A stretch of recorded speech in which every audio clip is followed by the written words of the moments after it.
where they may be considering going, or they're about to build a house or buy a house here, there, or another, where maybe you shouldn't go with the carrier that won't cover them there versus the one that will, if it's a reasonable difference in the price point of what you're doing. Is, again, know your clients, spend time with what's on their future horizon versus just what they're dealing with now.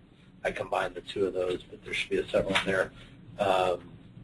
Open peril versus named peril is usually a big contractual difference in the smaller home policies versus the bigger home policies. Open peril coverage will basically, it will cover all unless it's specifically named. A named peril will list the amount of risks, and it's more all-encompassing to have everything minus these versus what we're just going to cover against. So you got to go through that contract, or someone's going to go through that contract and know specifically what's been named. Oh, what's missing? What about boo-boo, which, again, we don't do this every day. It's hard to entirely stay ahead of that. So that's one of the bigger differences of the higher valued homes versus the lower valued homes.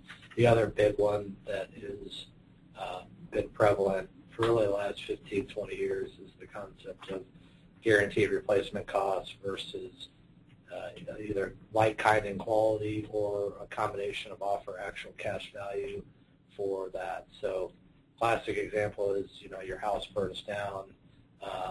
You have it's a $1 million home under a guaranteed replacement cost. If it costs $1.5 million to rebuild that same home, the insurance company, that $500,000 gap is what they eat, because they haven't appropriately priced the reconstruction value of your home and made you pay premiums accordingly along the way. The like, kind, and quality actual cash value, if they can build that same $1 million home for $800,000, they're going to build it for $800,000.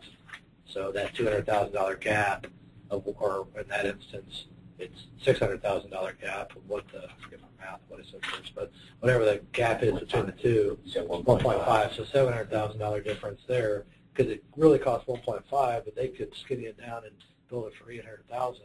Which house would you rather want on a rebuild, under that coverage? So same event happens, the same premium may be paid for both. It amazes me oftentimes that guaranteed replacement costs could be the same or near the same value.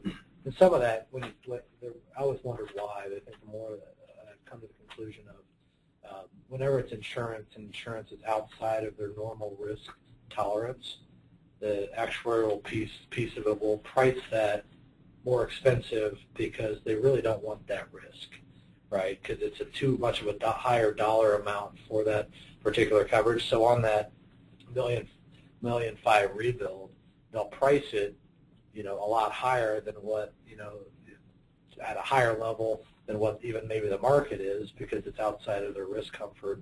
They need to backfill their actuarial numbers in order to make it comfortable within that risk piece.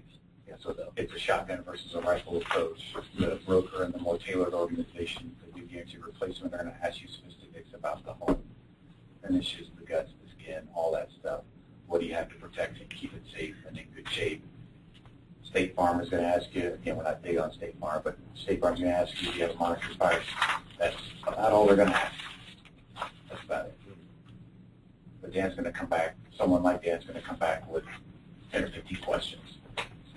I always start low whenever they say what